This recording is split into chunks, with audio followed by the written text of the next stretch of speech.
to If These Walls Could Talk.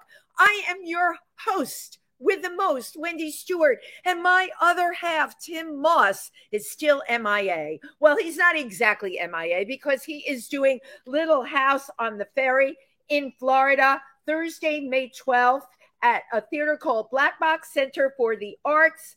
And then he's doing it again Thursday, May 19th, and a bunch of other dates. But what I suggest you do, go on Tim Moss's page on Facebook to get more accurate information than I'm capable of doing, because I can't even see what I'm reading these days. But don't judge me on that. So it's been such an incredible amount of fun for me lately. I did Night of 1,000 Stevies, which for those of you who don't know, it's the big tribute to Stevie Nicks that we have it every year, but because of the pandemic, there has been no Night of 1,000 Stevies. And the reason I love it so much is, first of all the performers are amazing. So many people you've heard of, and they all have one thing in common. They love Stevie Nicks and they love Fleetwood Mac. And the show is just incredible. It's produced by Chichi Valente and Johnny Dynell, and they've been doing it 30 years. This was Night of 1,000 Stevies, Book of Stevie, 30 years. It's quite incredible. So at the end, we have the Battle of the Stevies. And of course, I love to dance on stage at the end because I'm in full costume. And let's just face it, anybody who knows me, and even if you don't know me, if you visit me on Facebook or Instagram, the one thing I have in common with most drag performers is I love wigs. I love lashes. I love a lot of makeup, and I love bling. So, speaking of bling, I am very excited about my guest today. Why am I using the word bling to describe her? She is light. She is energy. This secret I'm going to tell you. Whenever we have performers on here, I always watch a couple of their videos. I never watch anyone's entire video history because their music blew me away so much. Her range of music. This girl, and I'm not giving it away yet, can do classic. She can do rock. And she just is like, she explodes on stage playing her violin. That's what really blew me away. I'd like you to welcome Daisy Joplin. Come on in. She's here today with us. That is great. She was blown away when I told her. I listened. Made my day. Oh, well, I listened to your YouTube videos like again and again and again. So, and I have to tell you, I'm more of a rock and roll kind of girl. That's no secret. But her classical, there were moments I felt like crying. And, I'm going to find out a lot about Daisy today. I know what she does. I know her tours. I don't know her history. The only thing I know about this woman is she played Royal Albert Hall at age 14. And you started violin at 3 years old. I did. So do you think we can call Daisy a prodigy? I think we can. In the classical world, though, they have a totally different meaning, which means you wake up, you're 4 years old, you pick up the violin, and you can play Paganini. I couldn't do that, actually. I couldn't do that. So wait, so you have to, that's a requirement. You hear of these. Who do I know from that world? There was Midori, is that? Yeah.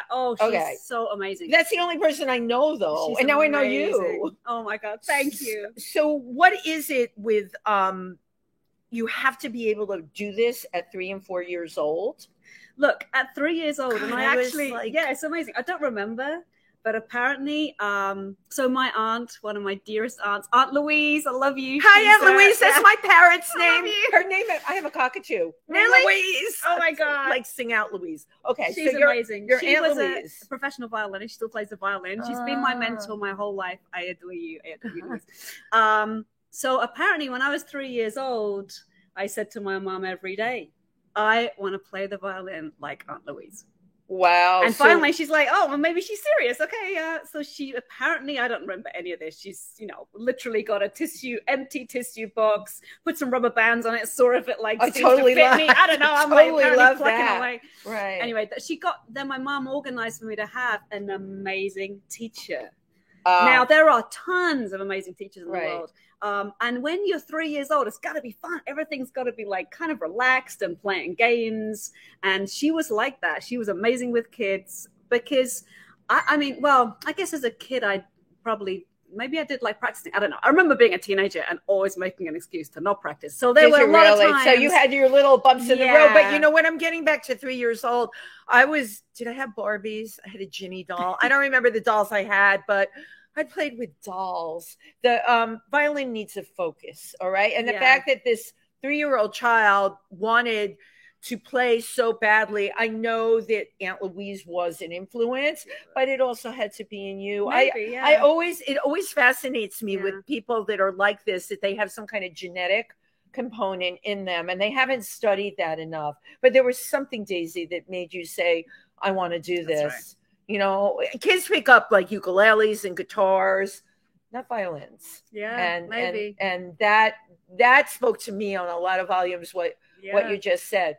I played violin in the 4th grade because I had to. It was a heinous experience. I had that thing up here, my neck, and I know you can relate to this. Right here. I know. It's not very. Oh my God. It was like normal position in a way. It wasn't a normal position. Yeah. It hurt. The only thing I liked about the violin was, this is so twisted, but I can share it with Daisy. I feel like I know her already.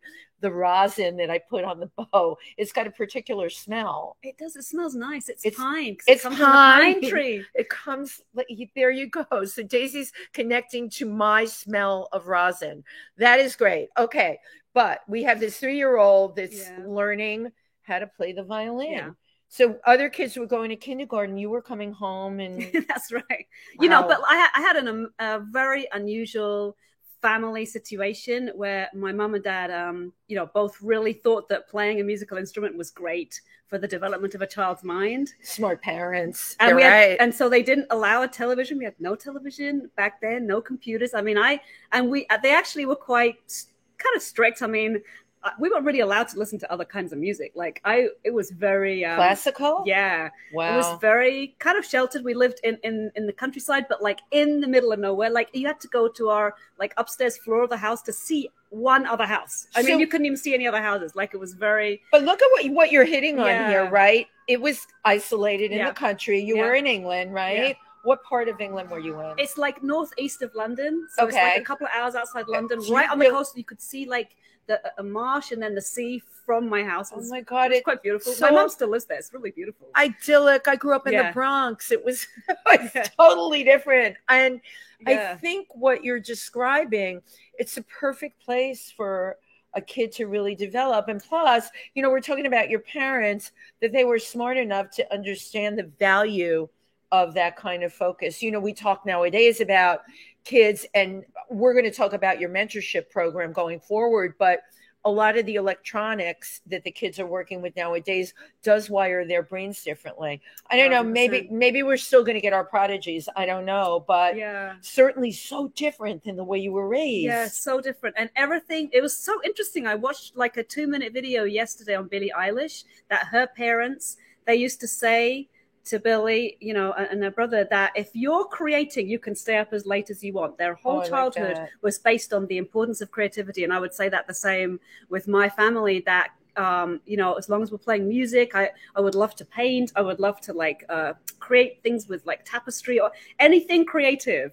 That was like what the focus was in our household. And I have 2 siblings, my brother and my sister. Yeah. They have both become professional classical musicians. Oh my God. They're both amazing. She makes me feel dirty. No. I was hanging out on the stoop in the Bronx while the 3 of you were, you know, prepping yourselves for this future and the classics. Daisy, it's really, really interesting to me. All 3 kids. All 3 kids. Your parents must be so proud of you. I think so, yeah. My sister is the lead viola player in the Oslo Opera Orchestra, so she lives in Norway. Right. My brother is an amazing conductor, conducts like the English Chamber Orchestra, and he lives in London. Yeah, and plays the cello. Beautiful cello player. He has all kinds of stuff going on. They're amazing. Orlando Joplin, Julia Joplin, check them out. Yep, absolutely. Let's name drop. Let's name drop the family. So great. So you grew up in school. The way I learned to play violin, well, we can't even say that I learned to play violin. It was terrible, but I tried. We used to have music programs here. We don't have them in a lot of the public schools now, which is why someone like you, where you're coming in, and I can't wait to get to that. But when I was in school, we practiced, and then of course the big thing was having the school concert, the spring concert. Your parents would come. Did they have that in your school as well? They did. And they had an amazing orchestra in my school. Okay. And I think also the school I was at in England, I think I don't know if they have that same program now. So that really nurtured me as well, because I was kind of an odd kid at school. I mean, I didn't know any of the things. I didn't know anything about pop culture. I was like, isolated. But you were growing up in the country, so I would think that there were a lot of kids that were like you, maybe, right? Or I don't think so. No. I mean, I don't know any others, but I still, because I played the violin, like I was, we have that like primary and then secondary school. Yeah, I know. So when you're 11, you go to the school that you stay in from 11 years old right up to 18 years old. So when you're 11, you're really young. I mean, you're 11. There's all these teenagers who are tall. Like, oh my God, it's so intimidating. Yeah, but I was the best violinist in that school. So I was like leading the whole orchestra, and there were maybe like 60 music, like it was quite a big orchestra. Right. So I was already 11, like leading the orchestra. And I think that gave me a feeling of, some kind of confidence, probably. Confidence and power, right? And the older kids had to look at you. That's right. Stacey's got it going on. So I think that was what took. I don't remember really feeling bad about the fact that I didn't know what the hell. Okay, this is the story that epitomizes my childhood. Yes. I was 11 years old. I'd arrived in this new school. So you start the term in September. So we get to October, and so I'm very new in the school. And there's this day that I arrive at school, and my mom would have to drive us to the school. Like, there's no bus or anything. No bus. Right. So we arrive at the school. I'm probably just starting to get to know a few people, and there's this like crazy kind of buzz. Like everybody's going, "Did you hear? Did you hear?" And I was like, no, because I never know what's right. You didn't hear anything because they didn't have TV or anything. So they're like, well, John Lennon was shot. And I didn't say it, but I did not know who John Lennon was. Like, I didn't know the Beatles. I mean, that, if you can imagine that's even possible, that's how I can, you know what? I can totally imagine that's possible, because in the household you grew up in your family culture, we never talk about family culture, and in the culture of your family, there is no way that you would have known. What is so amazing to me is we're going to talk about all the music of the Who that you play. You play Beatles music. So somewhere along the way, Daisy filled in the gap. She filled in that gap. Right, you filled it literally. But the fact that you could. Yeah. All right, the fact that you could.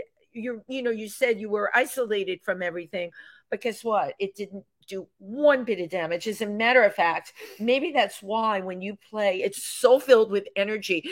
When you play, Daisy, it's like you're discovering the piece for the first time.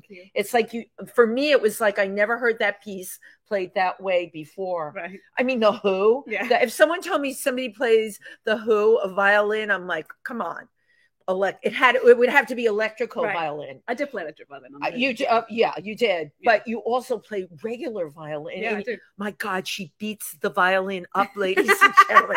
I've never. It's like the instrument becomes one with her, and it's fierce. Right. The energy between you and that connection with that violin. Yeah. All right, so we find out about John Lennon, and obviously because you're incredible at the violin, you're getting respect in school. Where do we go to next? Well, then there's this opportunity of the Royal Albert Hall, which came up because my county, so I lived in the county in England of Essex. Okay. And that which county, I've heard of. Yeah. That county decided to put on a show showcasing all the talent in that county. It was called Essex Presents at the Royal Albert Hall. And because I was leading also the orchestra of like the youth orchestra, Essex School String Orchestra. So this youth orchestra in my county, I was also leading that. And so they asked me to play a concerto. So suddenly I'm playing a concerto at the Royal Albert Hall at 14 years old. I can't even believe it. Which was like, but that was, I think the most powerful thing about that moment for me was that I, honestly, for about a week, I thought I'm going to be sick with nerves. I mean, like the thought was so beyond. But what was terrifying you? The size of it? 7,000 people. I probably never even played a concert in London. I probably never nowhere near. So I probably just thought, am I going to go on stage and lose it? Like one does imagine all this horror. Right. But actually, I remember being backstage and then walking on the stage and being out there. There's 7,000 people, and I felt like I'd never felt so good in my whole life. I love it. Obviously, like she was meant to be there. Yeah, right. I love performing, and Yeah, and I just let go, and I let the music flow through me, and that concerto. This maybe like 15-minute concerto felt like it lasts a split second. You know, I was like, "Is that? I'm finished? Oh no, really? No, and then I had to leave the stage. I was like, "Really? No, I was having such a good time." It's so incredible. And I remember telling everybody, like, somebody was asking me recently, and I remembered right after that, I told everybody, I think that the spirits of all those great artists who played there, that still like the energy's there. All of a sudden, they were like they gave it up to you. Me up. And now she's hit on an area I love to talk about. When the spirits are great, they infuse us with their energy. They're all around us. You probably, like you said, it was a 15-minute concerto. That's the reason it felt like you were done in 3 minutes, because time changes. Time becomes something else. 1,000%. And every minute that you're on that stage is just pure magic. And it's very hard to explain to an audience that's watching exactly what you're feeling. Right. But it is almost, when they use that phrase, a blink of an eye. Yeah. In a blink of an eye, you were done. Yeah. Yeah. And it was the best feeling in the world. Best My God. At 14. I was so excited. I remember I was so excited. I couldn't find my way back. I was supposed to be in this. You were like all the students were supposed to like get together and do something at the end. I could not. I mean, it's a complicated big hall, right? Yes. I completely got lost. I was so totally spaced and like excited, and I couldn't find my way back anywhere. I remember just being completely lost. I was like, okay, whatever. Right, because it was so the adrenaline and everything, the whole situation becomes so surreal. But I love that you were lost in the Royal Albert Hall. How many people could say that, right? I got lost in Grand Central Station one time. And not after a violin concerto either.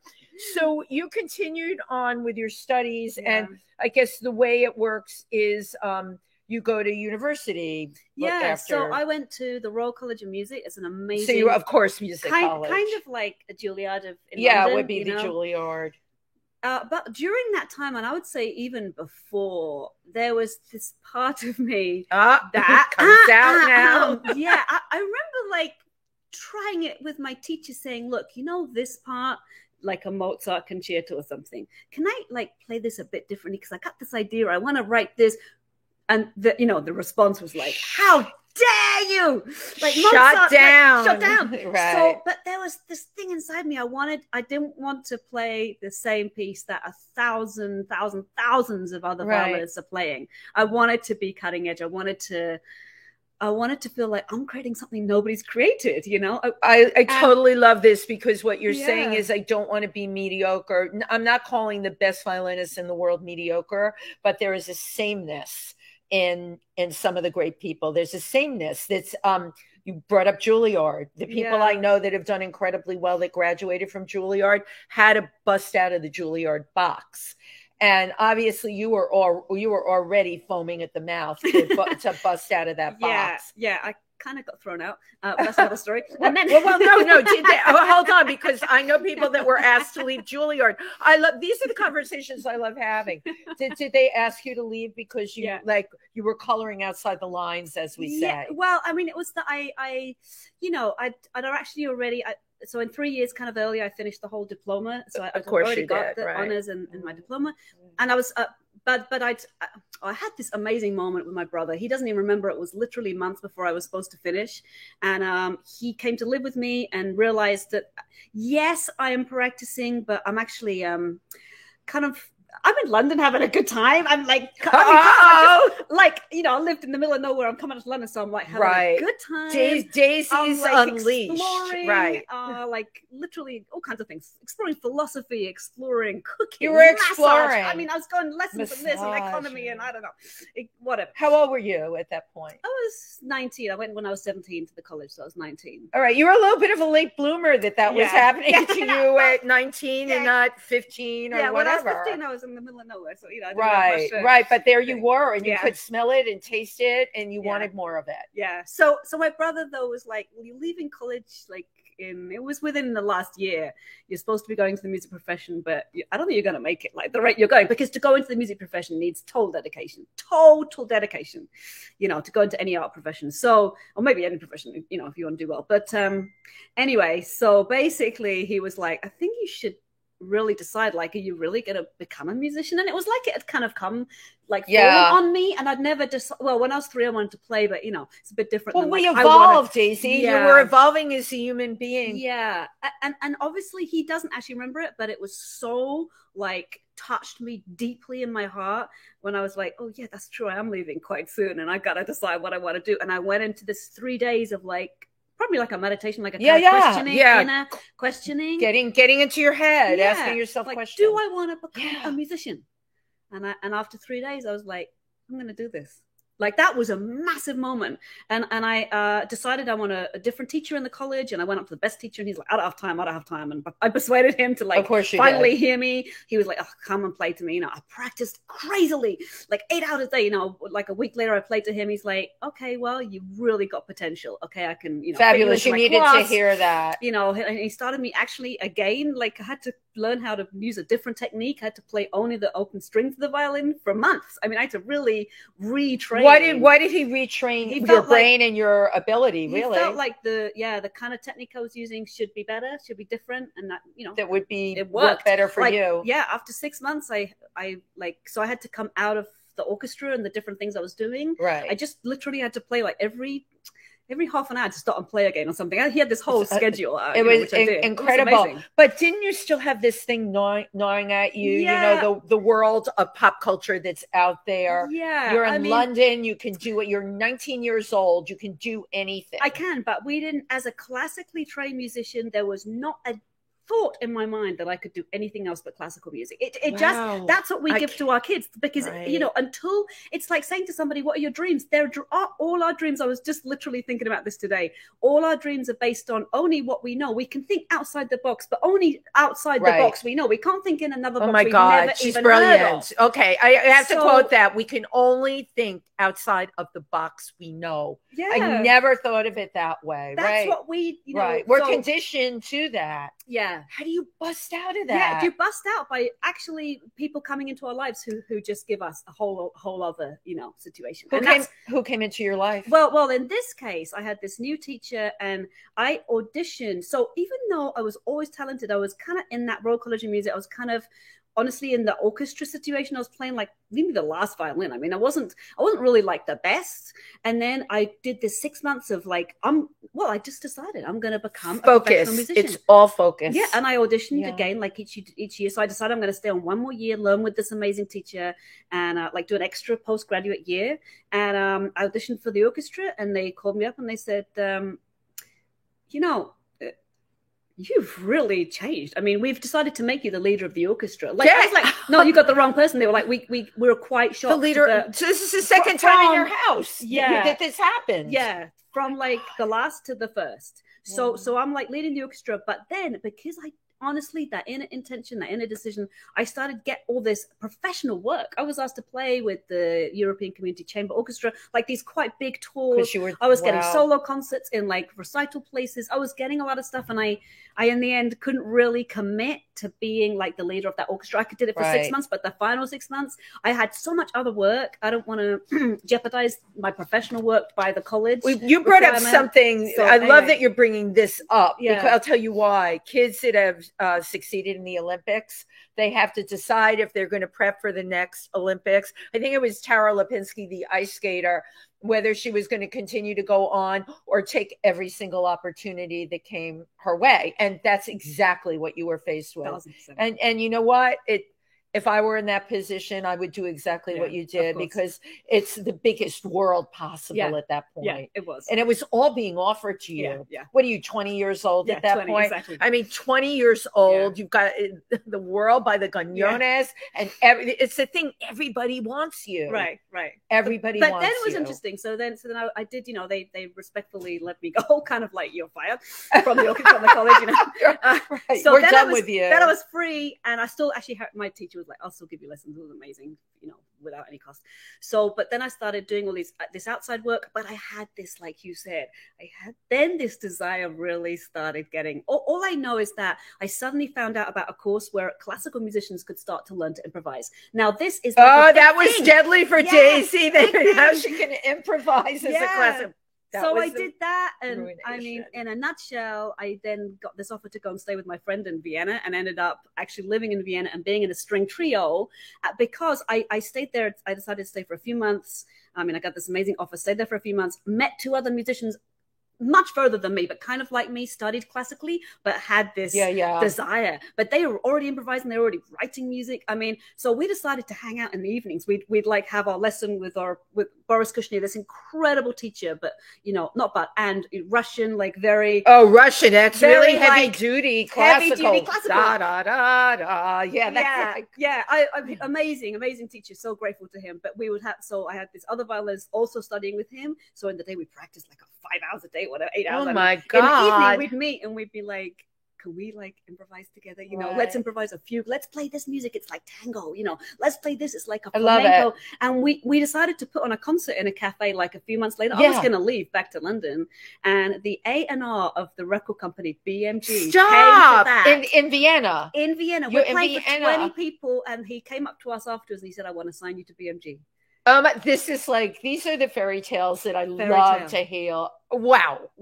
Because I never thought I can earn my money, even though I'm hanging out in the evenings and doing this stuff, which felt so exciting and so difficult. I would cry often because I felt like I can't break out of my classical mode. It was such a challenge, trying to improvise at the beginning. I sounded like Mozart, bad Mozart. Well, now you're talking, you never thought you could earn money as an independent artist. Right. And you know what, Daisy's right. It's the hardest thing in the world. But the fact of the matter is, did you have a choice? No, you didn't.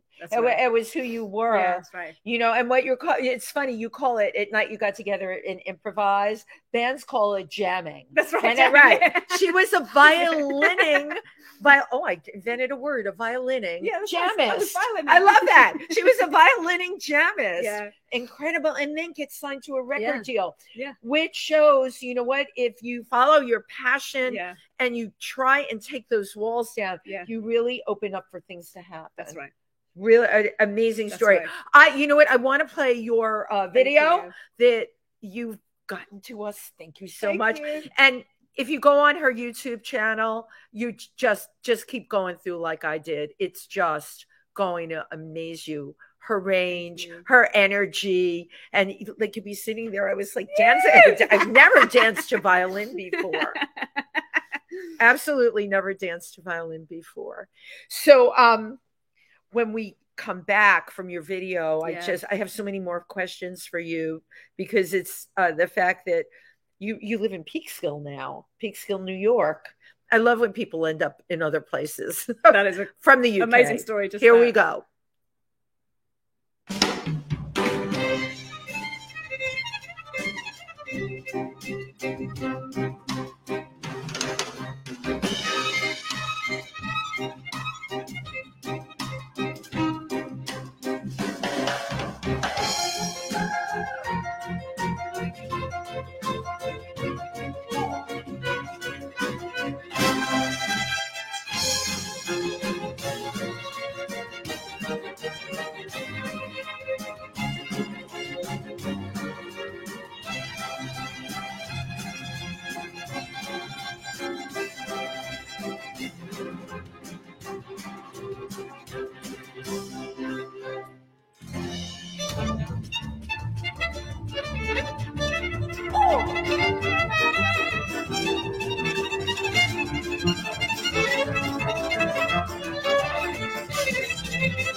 Yeah, ta, tick ta, tick tick ta, tick tick tick, tick tick taka, tick tick.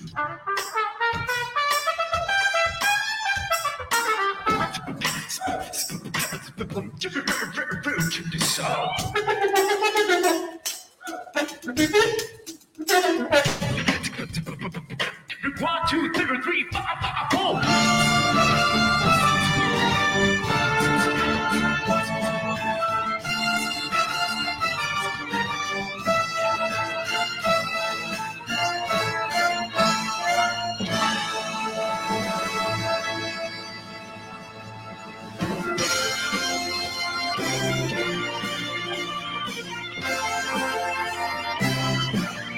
Teenage wasteland, yeah, it's on the teenage wasteland. Teenage wasteland, it's on the teenage wasteland. They're all wasted.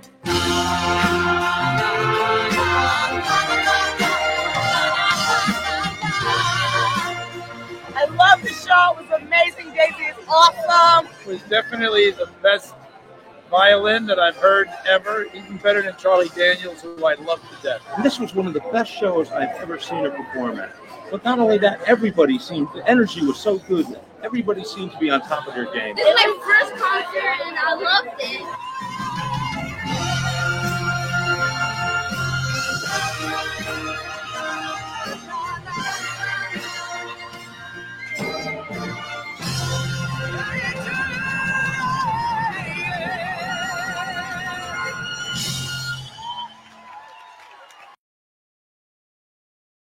At 3 p.m. at the Paramount, and that's in Peekskill. That's right. New York, which for anyone from New York that's watching, you can take Metro North right there. It's super easy, right to the Peekskill station.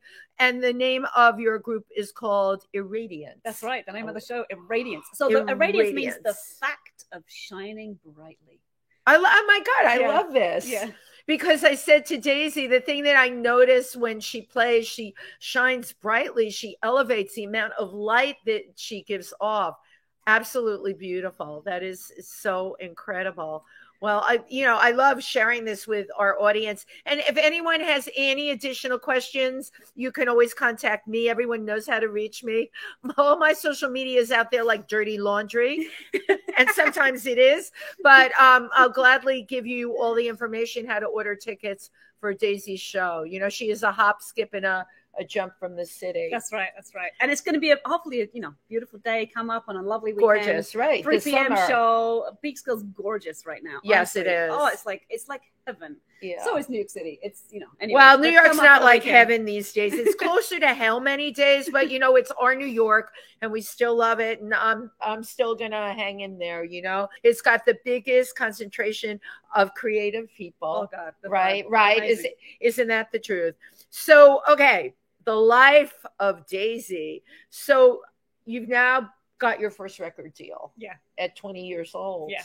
Wow. I mean, really incredible. So again, it's a world that I interview lots of musicians, but when you get your first record deal, does that mean they start signing you up for tours and stuff? How does that all work? So back in, this is a while ago when they have money. I mean, I know record labels, I guess for some artists love money, but for a violinist, this was amazing for us, Yeah, I don't think there's a lot of money going towards violinists. Am I correct on that? I don't really know, but I know that back then they just poured money into us. So the marketing, we created an album. So they wanted us to start off with art arrangements of the film composer Ennio Morricone. Do you know him? No, I'm not familiar. Ennio Morricone. Do you know he did all the spaghetti westerns Once Upon a Time in America? Oh, of course I know who that is. Okay, so he actually passed away just recently, maybe last year or maybe the year before. I think 2020. Yeah, so just a couple years ago. Of course, I know Once Upon a Time in America. Yeah, so he did, and For Love One Can Die. I mean, the list goes on and on and on. So we did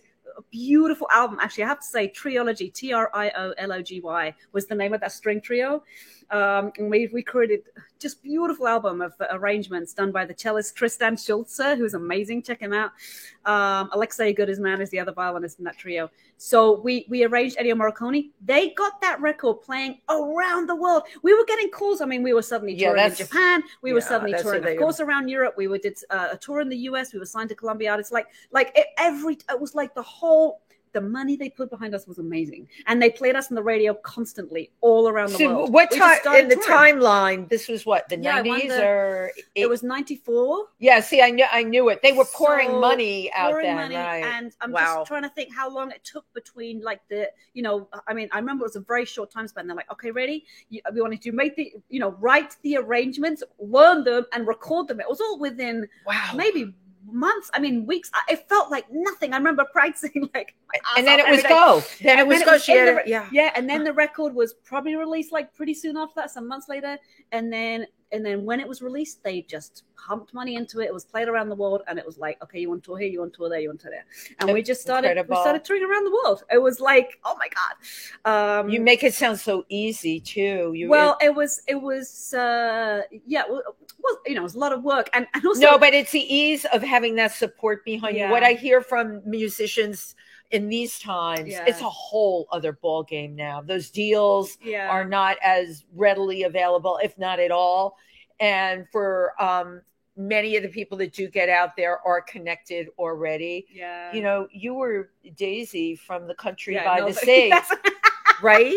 And look what I love this stuff. So this is why we get out of bed every day to tell these stories and to share these dreams. You did. You know what though? I really believe wherever you are, if you have the dream, if you keep working, the magic is in the air, because we are only living in the 3D virtual reality. And we can attract with our thoughts, with our energy, with our intentions. Oh my God, we just do, you know about this all the time. And it's something that I practice. Exactly. And you did. Yeah.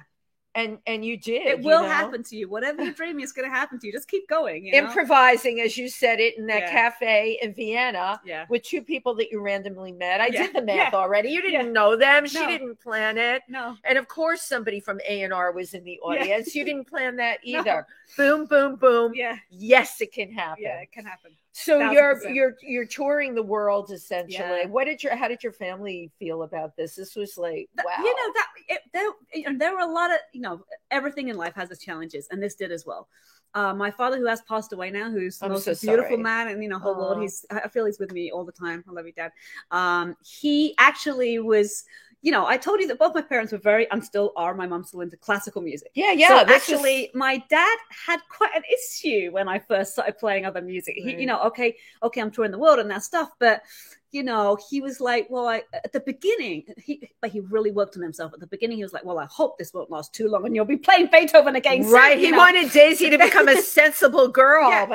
But then after a while, he was like, he kind of even said, I'm sorry I said that. Look, he said, it's great what you're doing. And he really supported me in so many ways throughout my life. Wow. And that's important. But sometimes it takes, and again, I talk to a lot of musicians, it will follow that path where the parent doesn't quite get it. Yeah. But the kid's successful. What are you going to do? Even my family now, when I told them, so my family still to this day, most of them have not heard of The Who, right? Literally, they're living in England, but they live a different world. I love it. So when I told them I'm going to record a couple of years ago this album of The Who, they didn't know who they were. So they went and they've all researched who are The Who. And you know what comes up? Stuff like when they were in their heyday and they realized that smashing instruments on stage is like something that really brings attention and, multiplies their income on audiences. They started doing that. And my aunt called me like, Dizzy, I hope you're not going to smash your violin on stage. Her parents were worried. Yeah. Right? They were worried for you. And I was like, don't worry. I'm not going to smash my violin. So and I play electric violin anyway. You do electric violin as well. Having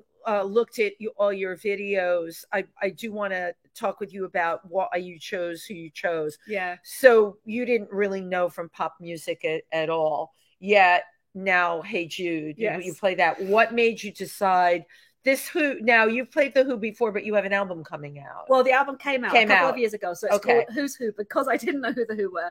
And so I went I'm living in, so my trio, we did 13 years, and then we wanted to do something else. And hold on. You can't gloss over that. So you toured for 13 years. We did, yeah. Amazing. Yeah, we did. Amazing. We did. And we worked like with Hans Zimmer, you know. So yes. Oh, I have to stop Yeah. you right there because Yeah. that was in my notes. But see, I Yeah. memorized my notes. Yeah. Hans Zimmer. Yeah. Brilliant. Yeah. Absolutely brilliant. Yeah, genius. I am very much turned on by electronic music. Yeah. And Hans He's Zimmer the genius at that. is a genius. Creative genius. at Like that. classical, but trance-oriented, Yeah. electronic and progressive. Yeah. Amazing. And All very rolled into creative. one. His And, yeah. sound world is like incredible. You got to play with Hans But Zimmer. interestingly, I want your you know, autograph. Yeah, but interestingly, I have to tell this story because it's so meaningful, like to me, because I actually, you know, when I first met him, I wasn't coming from that world and I didn't know about that music. I Right. didn't know anything about that music at all. Yeah. You know, and I basically arrived, you know, in LA with my trio partners, and he you know, Hans Zimmer he's absolutely, you know, genius, and he's also kind of real. Like he sat us down, he said, I know you're coming from Vienna, Austria, where I was living, being the city of like very traditional. I mean, they're creative, very creative, but like, you know, the way you Yeah. compose is based on the craft of Got it. composition, Right. knowing how to write for all of those orchestral instruments. You know, that craft, that skill is an amazing skill. It Yeah. takes tons of years of So study. it's very highbrow. You're So very saying Vienna highbrow. is I mean, highbrow. I don't They wanna have say good that. pastries. They are also very, very, very creative. I adore Vienna. Right. And I know so many amazing, creative, brilliant. But it out of the seems box like it's based on musicians. the technical Well, ability I too. don't know, maybe even originally. So I came from that, and Hans Zimmer sat us down and said, "Look, I pretty much compose using like a couple of chords, you know, a couple of keys, and I love can't it. really play the piano. I mean, he can play, but you know, he's not like a pianist like Okay, most." like and Mozart. And so I'm like looking at him, going, "Who is this guy?" And I was quite. Oh, you didn't know I didn't who he- ever say yeah. no, and I knew who he is, but like Yeah. I was quite kind of judgmental, and I was a bit judgmental about a lot of stuff. Like he said, you know, I write basic things, and then I have all these composers, and just to say that, often when we are judgmental, it's Right. like often something that maybe we could say about ourselves, because later I had no idea I would come and live in the States. But, you know, when our trio did, finally we wanted to do something else, I started getting a lot of work in New York, which I turned down for a year. And then finally I'm Oh like, my "Let me God, try it." Daisy's Let turning me- down work in New York. But I was like, it's so far away. I mean, oh my God, I can't. So finally I was like, okay, I'll go there for a year, and you know, got married, and here I am 16 years later. Here we are. But when I arrived in New York, actually, I had really tried to learn those skills because I wanted to start writing my own music. Of course. And I mean, I'm not saying you can do anything you set your mind to, but this was not falling into any kind of realm of it's going to work for me. Writing all of those charts, learning how it works. And so what I started to do, and what I now do, is I write the music.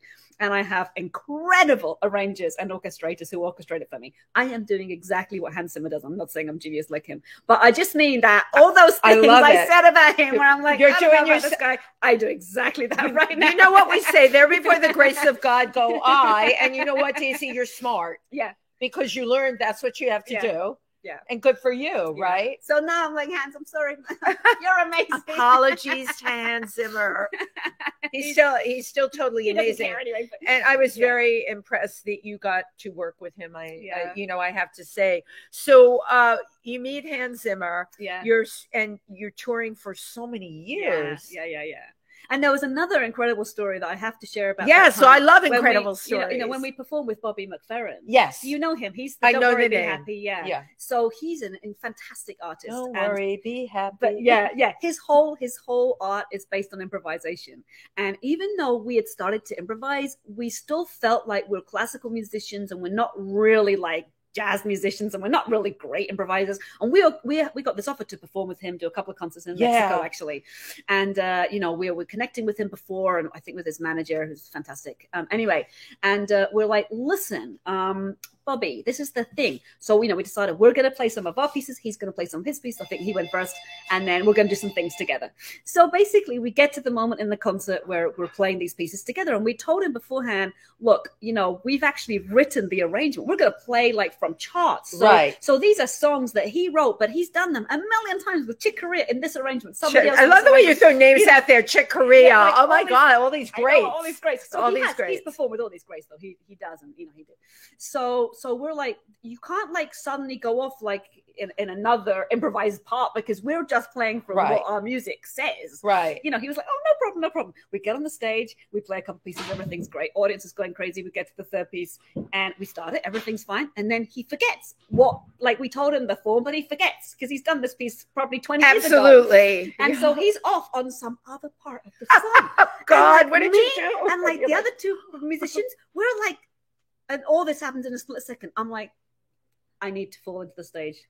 Like, what the hell am I going to do? Like, mortification. What did you do? Yeah, you were mortified. What do you do? How do you say that? You know, and then, of course, you know, very quickly, like, as I say, it all happens in a matter of 30 seconds.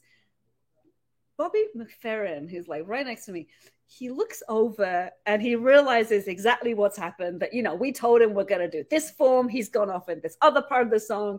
And he thinks it's so funny that he gets the giggles on stage. Like, so the same thing's happening to me and to him. You're all laughing on stage. I am ready to die with mortification. And he thinks it's the funniest thing that ever happened. I love the whole scenario. It's made, because he's like, oh, don't, you know, he thinks it's so funny. And then finally he gets his breath after he stopped laughing so much. Let's just go from, you know, letter, whatever, to the end of the song, you know. Fine. And the audience thinks it's hilarious. And the audience is like, they don't mind. And it just shows that what did you learn from that? Look at our lives, the same thing, whatever perspective, all this stuff that's going on with us right now. You know, I have to remember to laugh at it, but you know, because you had it in your head one way. Yeah. But you know, I've learned that from doing this. Yeah. I interviewed somebody in a Rolls Royce, a moving Rolls Royce, who shall remain unnamed. You know how hard it is to do that when the sound keeps dropping out, and I'm yelling at this big rapper. I'm like, you got to pull the car over. Trust me, doing live streaming, I've had everything in the world happen. But this is what you learned on that moment on stage, which you've used the word improvising a lot in our conversation. All of us, every person out there in our lives, the best thing we can do, we all have to learn to improvise. It's called going with the flow. We have an image in our head often of how things need to be, but guess what? It doesn't always work that way. You got to pick yourself up, dust yourself off, and continue on. We have some comments. I always have to put my glasses on. And ladies and gentlemen, today, thank you so much for tuning in. I'm so excited to have Daisy here. She's going to play air violin for us later too. She knows how to do that. I've seen it. But you're watching If These Walls Could Talk. I'm your host, Wendy Stewart. This is Daisy Jopling, our guest. She's a classic rock violinist, or what I want to say, she's a little bit classic, a little bit rock and roll. I thought of that while we were talking. That's cool. That's good. I love that. Right. Okay. I can pat myself on the back now. Let's see, Apollo Cabrera, who I love, always tunes in, lived in Copenhagen, no TV, lots of books. That's what Apollo, I did not know that you knew 6 languages. I'm embarrassed. I speak bad French and a little bit of Yoruba because I lived in Nigeria. I don't do any of it well, but look, Apollo says my daughter's a painter. John Henry Watson, great point about family and culture, and love that rule. If you're creating, you can stay up as late as you want. We're all born artists until someone tells us we're not good enough. I love that. I just did a show with John Henry Watson, and amazing creative spirit. His husband, John Hellman, who is also known as Bell Pepper, performer. We all believe in the positivity, like you had your trio, using what we have as creative people. Teresa Sabin, thank you so much for tuning in. And now, because I can never figure out how to scroll, and something just came up on my screen. I hate computers. I hope that's not on there. I don't even know how to get rid of software it. Yeah, I'm not. No, we're not updating the software now. We can just let it be. We'll just let it be. Forget about it. It's probably blocking my face, or maybe not. Anyway, thank you all for tuning in today. There is a key thing I want to talk to Daisy about, something amazing that she's doing. It's called giving back. Tell me how you evolved to come up with this foundation that you have. Yeah, so actually coming in from Vienna, so in Austria, in Vienna, I think it's still like this. Every child does get the opportunity to learn a musical instrument. You know, it's very much a culture based in music. Right. And I really do feel it is a very creative culture as well. I mean, it's absolutely amazing place. So I'm coming from that situation, and I think literally about 50% of kids, 50% actually play That's an instrument, incredible, you know? right? And speak 5 languages, I'm sure, and as definitely well. speak a few languages. So I'm coming there to New York City. Now, I've never really I've toured in America and in the United States, but, you know, I didn't really know about living here, and you get to know obviously different things when you really live here. So I was surprised that they were cutting. I came here 16 years ago. They were cutting so many programs, and I just it's horrible. It wasn't like I came here at all to have anything to do with music education, honestly. It wasn't like, but that's the thing. The opportunities come to us that are not how we think it's going to be. Because you're open to them as well. Yeah. And it was just one of those things where, I don't know if you have that feeling like the universe is knocking on the door of your mind or something. All the time, Daisy. Knock, knock, knock. Wendy, we're here again. Yeah. So it was like, I would get in a taxi and the guy would be like, oh, you play the violin? My daughter, she played the flute. She loved it. She's 14. They've just, taken out the whole program. Now what we're just going to do after school? Is she going to get into trouble? Blah, blah, blah. I would hear the story. I felt like these every messages day. were being sent and I to was you. like, I wonder what I can do about this. And then I met my husband, Joe. He did pass away a couple of years ago, but he's always with us. My Joe, I love you. Was Joe a musician too? He actually was a brilliant genius nerd. He was a high-tech engineer. But I found that works very well with music. Yeah, I was going to say perfect for you. We were so perfect together. So he actually lived in Peekskill. I met him, up there actually in the end. I was anyway. So finally, he persuaded me to move up there, and I'm in a small community, 30,000 people is Peekskill, so northern Westchester, and that's a kind of community where one can make a difference. Absolutely. We can make a difference here, anywhere as well, but there it's like, I've lived there 11 years, and it has been kind of amazing the way that community's changed. So I gave a concert in a local theater there, and the Paramount Theater. The Paramount, I happen to know it too, even though it's in Peekskill. Everyone knows it's Paramount. It's a beautiful theater. Beautiful theater. So I was very blessed, to give a concert there, and a friend, our financial advisor. So I'm gradually meeting these people around my husband's kind of a circle of friends, and so she said, there's a fantastic high school choir. And so, literally she's like, maybe you could have them sing in the concert with you. And I'm like, I don't know if I want kids in my concert, but I basically decide to go at least hear them, and I go to their school, and these kids, so this is the Hendrick Hudson High School, Erica Denler, let me just put her name out there. She's such a genius teacher. She's, I think, pretty much built up this program where she teaches the kids every single day. And so I'm going in there, so lucky. And I'm meeting these kids, and they sing for me. And I'm trying not to cry the whole time. They're amazing. They were that good. They're amazing. They were that good. And I'm like, oh God, it would be such an honor to have them in my concert. And then this whole thing starts where they end up being in the concert. I end up getting on a couple of other kids.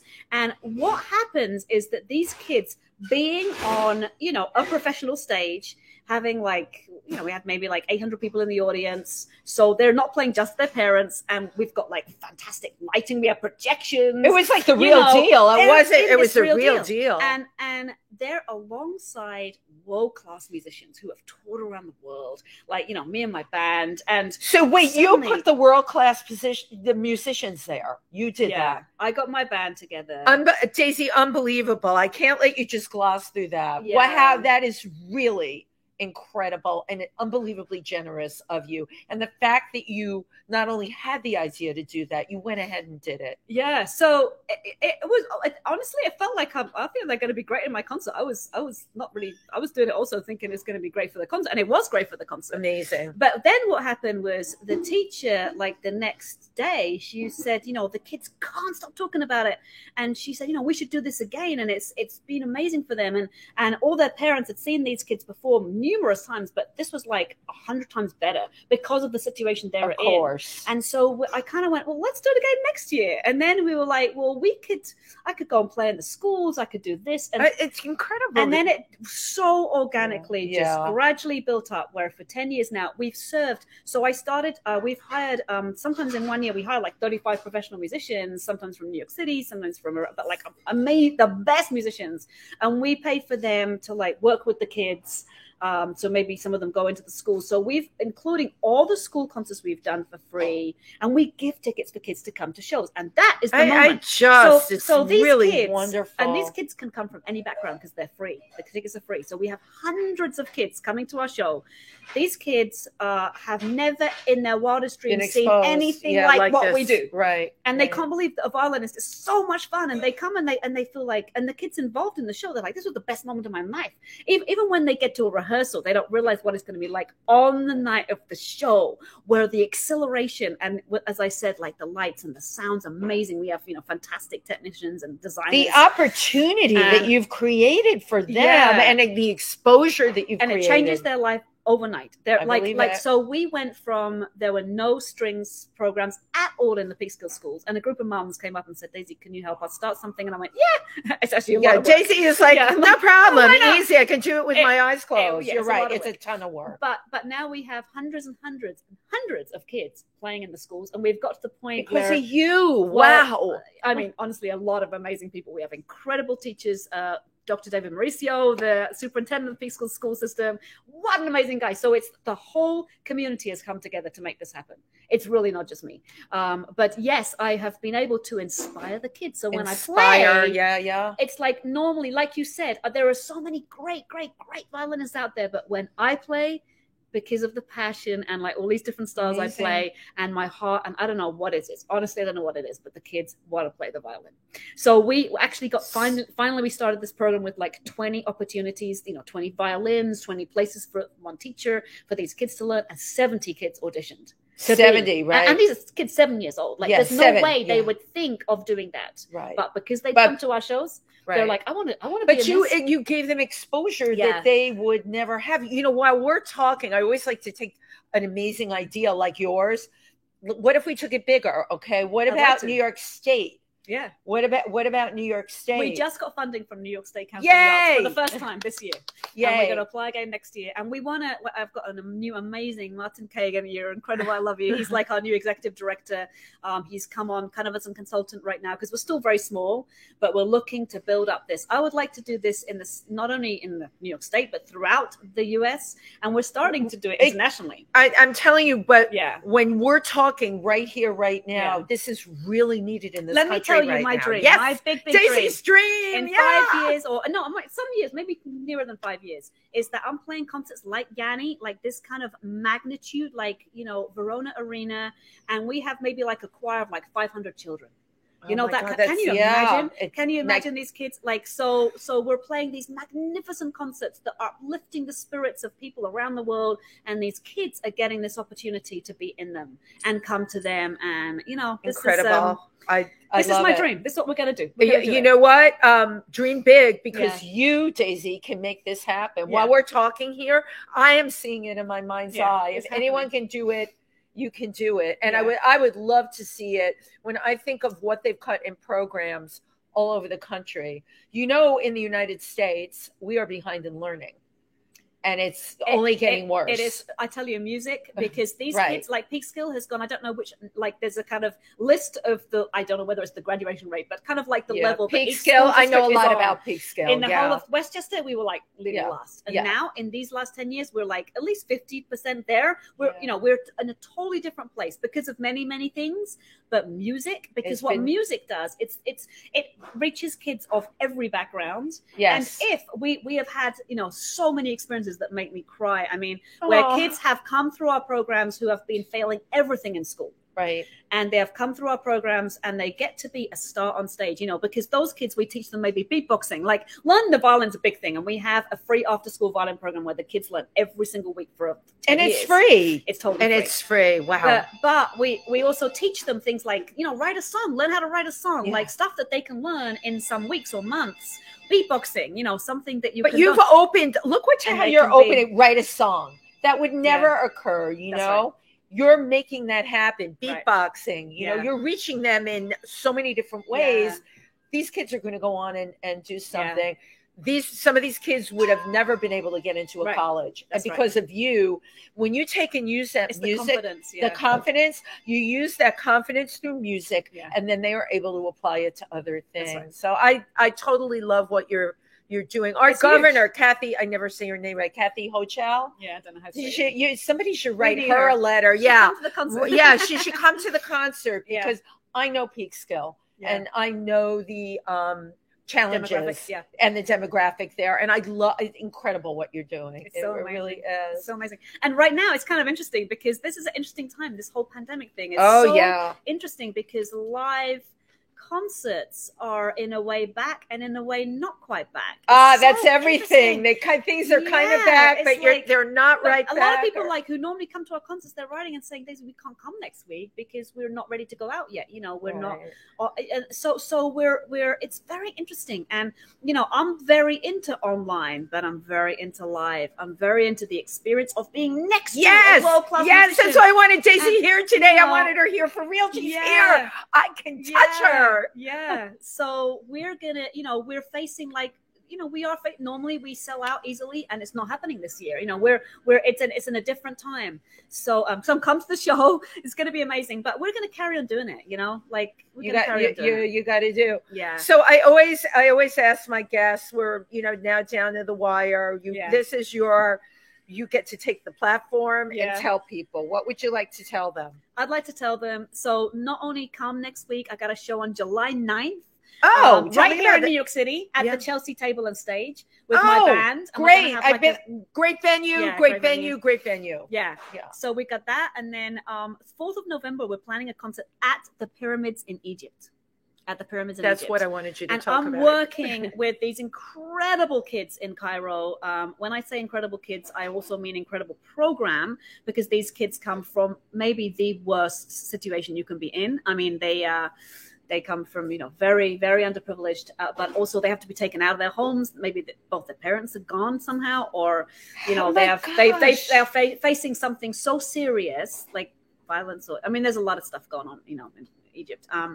Anyway, they have to be taken out. They're kind of put in this village and given a lot of love and care, and they're given this arts program. And these kids totally transformed their lives by going through this arts program and coming on stage and being strong and you can empowering these kids. Who gave them the program? Where did you collaborate with them? Or I found out about the program through a friend of a friend, literally. My mom's best friend is Egyptian. One of my best friends is Egyptian, and I met her and she told me about the program. This is amazing that you're doing this. Yeah. So we're supporting them. We're giving them the money to rehearse, and then they're gonna open for us at the Pyramids on the 4th of November. So if you think of coming to Egypt, but anyway, just watch the film. I would love please follow me on my social media. That's the way. Really, it makes a huge difference to me to be able to do this work. It's literally, building up the fans. So I'm grateful, so grateful. Oh my God, I'm so grateful to have Daisy here today. The show that you talked about on July 9th, I'm totally going to. So I have to write it. I have 3 calendars. I have to write it down on my calendar before I leave here because I'll be able to go to that show. Amazing. I'm sorry I'm missing the one in Peekskill. Oh, no if problem. It were another weekend, I would have totally been there. But I love what you're doing. Thank you. I love her talent. I love her creativity. And the thing I love the most is how she's giving back. That's something that each and every one of us can do every day. Thank you all for joining us today on If These Walls Could Talk. Bye-bye. Bye. Thank you.